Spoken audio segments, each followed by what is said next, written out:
Welcome to the bold analysis.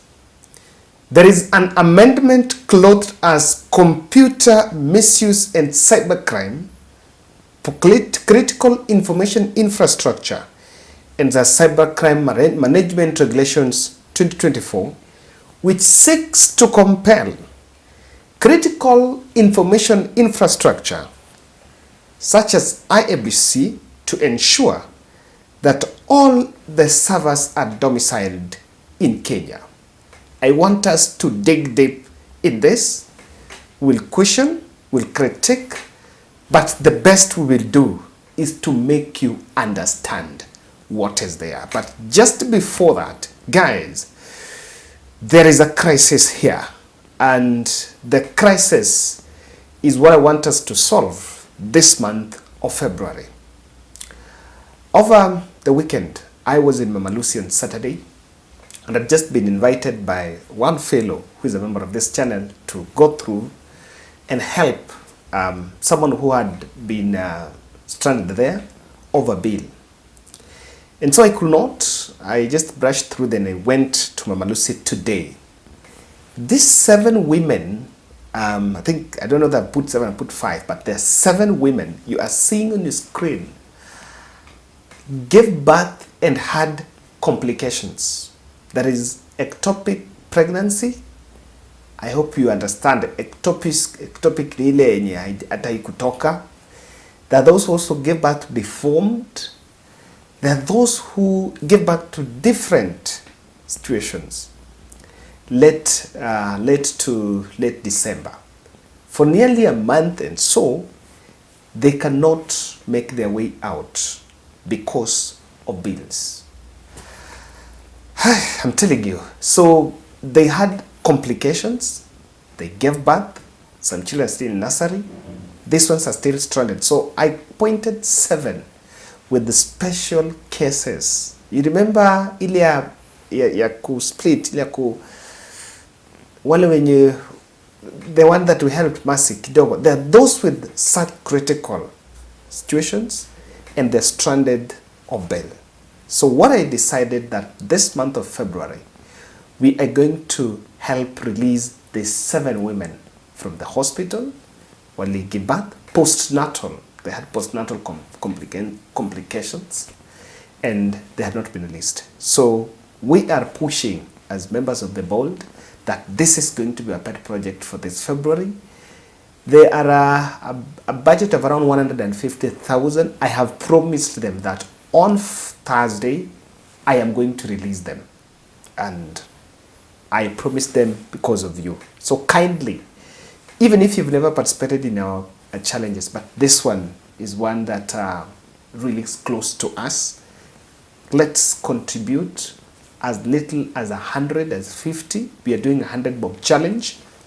And I'm asking you, humbly, let's push to get 150,000 to help seek the release of these women you are seeing on the screen. I'm telling you, we have a crisis, and we have a crisis in public hospitals. But then let me tell you something I understand. Linda Mama only pays 5,000. Yes, after Uhuru Kenyatta left, Linda Mama only pays 5,000. So what that means is that the other part of it you have to cover.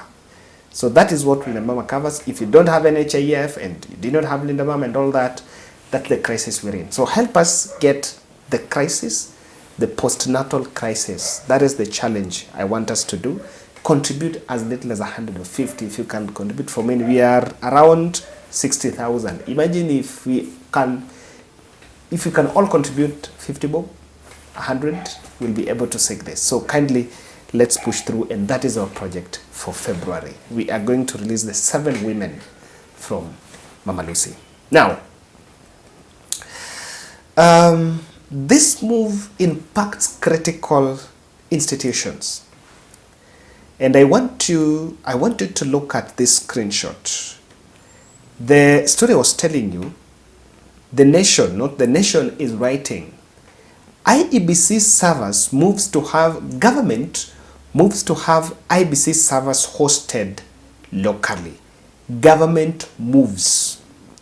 So even if you can see the mover, if you can just look at the mover of, someone says the mover of the motion, the mover of that motion, then it's very suspect. But I want you to get to what exactly this.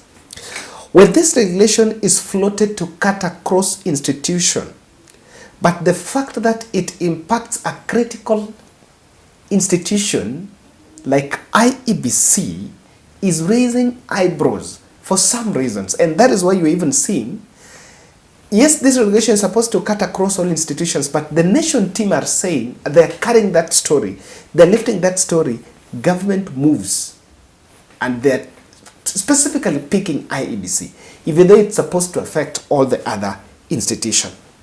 Now, if passed, it will be mandatory for the Independent Electoral and Boundaries Commission, IEBC, to have its election data and transmission servers hosted locally should Parliament approve the new regulations from the ministry. It's coming from the Ministry of Interior, led by Kithure Kindiki, and that's a question. That's a question. If you see the background, remember when there was that WorldCoin and Bitcoin, the cryptocurrency world, where some gentleman went to KICC, some company went to KICC and was screening people's eyebrows and, I don't know, collecting some data. Then there was some, some disconnect between the ICT and the Interior Ministry about the privacy of that data. Now, from that crisis, that is why Interior team are drafting this regulation. So it's being regulated, it's coming out because of what had happened there, how that person just walked in. Because remember, at the end of the day, no one had a defense of whether that person was wrong or right. So that's the genesis of this regulation. But the fact that it's hitting IEBC is raising most questions. And remember the contention in the last general election of something called an authorized person getting access to IEBC servers. And I think the Murgor, the lawyer who was representing the Azimio team, made this presentation. The material time, foreigners, including Ogodino, Vito, J. Carmago, Josio, were operating the system. Those are 5 foreign individuals. If a forensic image of the server is availed, details of what was deleted would certainly be established. The other major observation, IEBC refused to provide a security walkthrough to highlight key security controls to determine whether Form 34A could be tampered with during transmission at what point. So we hit a dead end, contrary to what their counsel repeatedly says. They are transparent, it's available, they're even giving the court, donating to the court Kim's kits to look through. Finally, or well, not finally, IEBC refused to grant access to the forensically imaged servers. Instead, the server administrator projected the vSphere, which is the Virtual Server Application Management System, on the whiteboard to demonstrate the access to the servers. The vSphere indicates that the virtual RTS server was created and modified on the 31st of August at 2022. In effect, no information from a server was provided to show what happened during the 2022 general election. Number 11, a couple of manuals were provided, or bundles of documents. We'd like to point out that of interest to the court would be that at page 77 of one of the manuals titled Information and Communication Technology ICT Policy, at page 77 and 78 is a list of 77, a list of 41 individuals, starting with Dixon Kwanusu, and second one Abdi Dahir Abdi Malim, who are described at the top of the page as national returning officers, an office unknown to the law or the Constitution. I would request that the court takes note of that in particular. And Paragraph 14, on the 1st of September 2022, the deadlock over the servers was finally came to a head when IEBC wrote to the Registrar of the Supreme Court enclosing a letter dated 31st August 2022 from Smartmatic International BV, the same company that Kamago comes from, enclosing in which the letter states, amongst other reasons, the image of the NTC servers containing software owned and copyrighted by Smartmatic and thus IP protected. Providing full access would infringe our intellectual property rights. That brought to the end that matter. Smartmatic, Carmargo, whoever they are, wherever they are from, have indicated that they will block and refuse access to the servers completely. So this regulation comes hardly a year after there was a standoff in the last general election when Azimio la Umoja presidential candidate Raila Odinga claimed that they had been denied access to IEBC servers because they were not locally hosted. Remember, there's this point I want you to get. If you want to host outside, you will have to report to a committee to be formed known as National Computer and Cybercrime Committee, which shall review your request and give a final decision in 30 days. I want to explain. Now, the regulation is compelling IEBC to ensure that all your servers are within the country here. Now, in any case, you want to host your servers outside, then note that it is illegal, but you will have to report to a committee. Now, a committee has been formed here known as National Computer and Cybercrime Committee, which shall review and give a verdict. Now, you know the point here.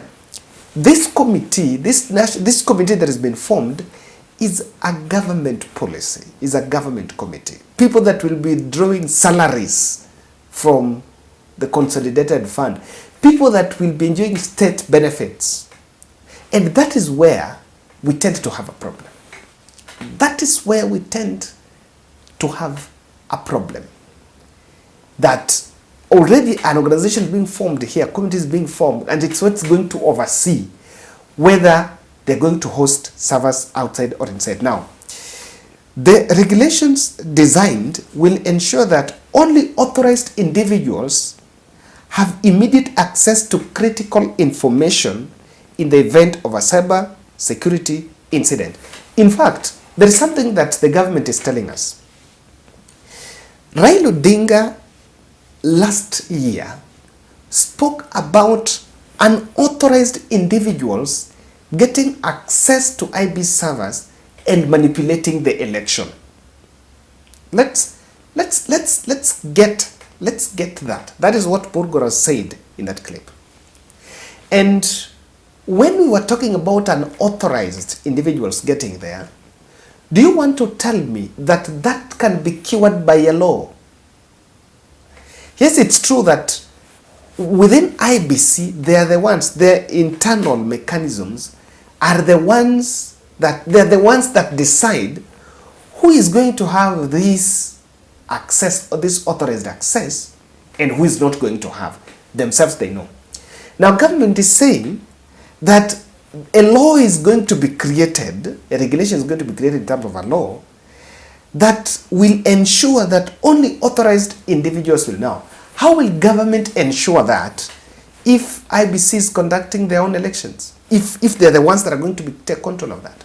How will they ensure that whoever is given that authorized access is someone within IEBC and is not someone who is an illicit person? Remember, this point is very contentious. In the run-up to 2022 general election, William Ruto made this claim. Do you remember when he said some people had been deleted in the register?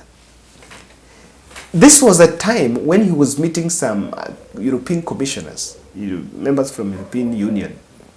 And we were wondering, in fact, we were asking, yes, it was like, was it a political propaganda? But it was like, where was he getting that feed? That was the question. And he claimed that, people were being removed from his strongholds. Now, the issue of authorized and unauthorized success is not just here for the first time, and that is why it's very suspect. In the run-up to 2017 general election, Chris Musando was killed. The country lost Chris Musando, election official. And according to reports, is that some body parts of the fingers, so were even chopped off because he had access to, some structures within the IEBC. Now, look at the next development about this. The regulation tabled before MPs, it's supposed to be tabled in Parliament after recess, says that institutions such as IEBC will have to get authorization from the National Security Council to have its critical information stored outside Kenya. Now, do you remember the two things? Apart from that national committee, that National Cybercrime Committee, there is also a National Security Council that is also going to authorize those servers being hosted outside. I want to ask, what is the difference? When the National Security Council members who are under William Ruto or under Uhuru Kenyatta went to IEBC and they went to meet Chebukati, of course, it was not a secret that quite members of that committee went to meet Chebukati.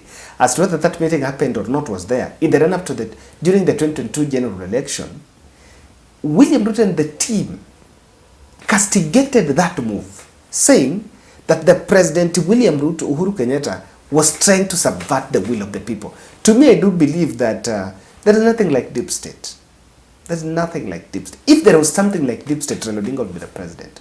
Uhuru Kenyatta wanted Raila to be the president. That one I've always said, you can say everything, but you cannot dispute that. You can dispute anything about Uhuru Kenyatta, but you cannot dispute the fact that the son of Guinea was supporting Raila Odinga. And so, that is, this is something now. Who are these members?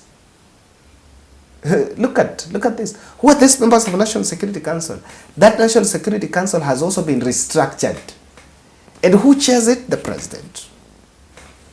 So do you want to tell me that a pattern of favorable decisions cannot be made if these two state institutions, that Cybercrime Security, Computer Cybercrime Committee, and the National Security Council, are the two bodies to ratify, to accept whether it's going to be done outside or not? Because the point has never been on whether it is being hosted outside or inside. The point has been on unauthorized access. And two things, that IEBC has been declining to open the servers after the election. This has been the perennial problem from 2017 all the way to 2022. Before David, I am still reminding you of the 7 women that gave birth, had postnatal problems, and they have already been discharged, but already in the hospital because of the gaps. They have not been able to cover the bill. So kindly participate in the 100 Bob Challenge. I know for the new members and those who have been participating, we normally do this, by the way. We do this, I've always been saying that we don't want to just sit down and complain. We'll be part of the solution. And by being part of the solution, this is what you do also to help. Now, kindly participate, share. I've shared my number there so that we can impact and at least seek their release by Thursday. For example, during the hearing of the 2017 presidential election petition at the Supreme Court, the IEBC refused to open its servers despite court orders. And at a point, Paul Muite, who was IEBC lawyer by then, confirmed that IEBC could not open the servers because they were hosted in France, and it will take some time to open it. Now, at the time, the OT Mofo, a French company that supplied IEBC with Schemes Kitboard 2013-2017, was hosting IEBC servers in France. Now, there is something I want to say here.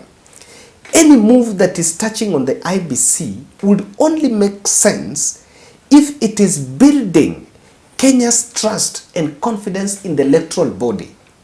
But to me, there are 4 reasons why this regulation, it does not build the confidence of the Kenyan voter in the polls body.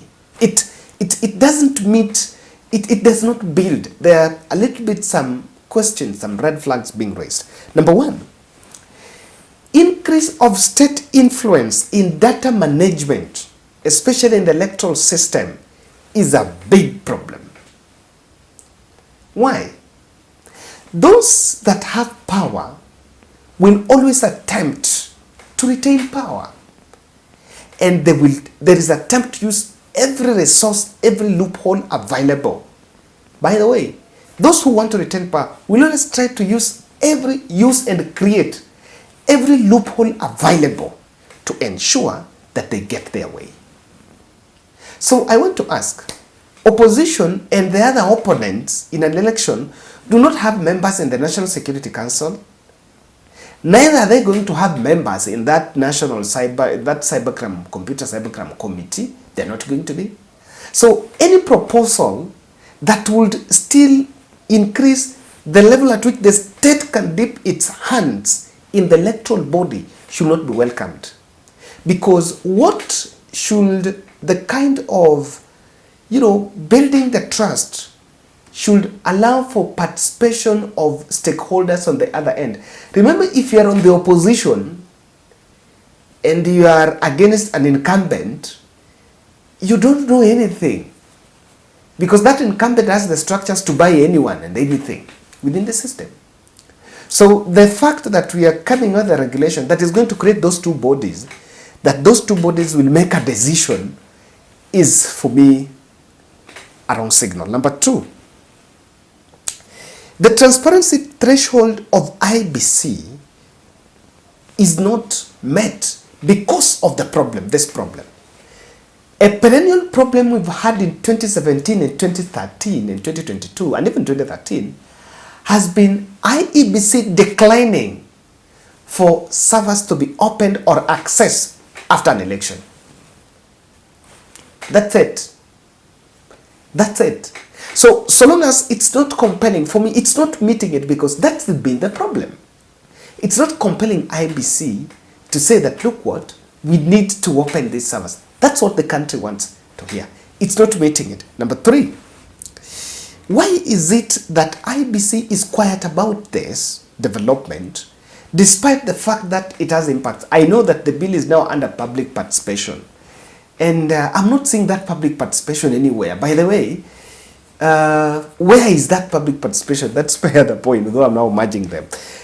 I need to expound the one on IEBC first. That IEBC, they will not come out and say that, look here, welcome this development and how it will help us as a commission. Because to them, they are the people that manage the transition elections in this country, a transition exercise. Then number three, there is public participation going on. There is public consultation going on. But why are these public consultations not being made public anyway? Where are they? Where was the Gazette notice? Why is it not going live? Because this is something that needs to be covered. This is something of public interest, but why is it that it's really under the carpet? And lastly, that regulation is not addressing, is not answering the question. Who is this authorized and unauthorized person to access the IEBC, the servers? Everything is suspect. And as much as it is clothed as a move to try to manage data, because it supports Data Protection Act, and it's supposed to cut across all the ministries. But the fact that it impacts IEBC means it must be interrogated further. Thank you.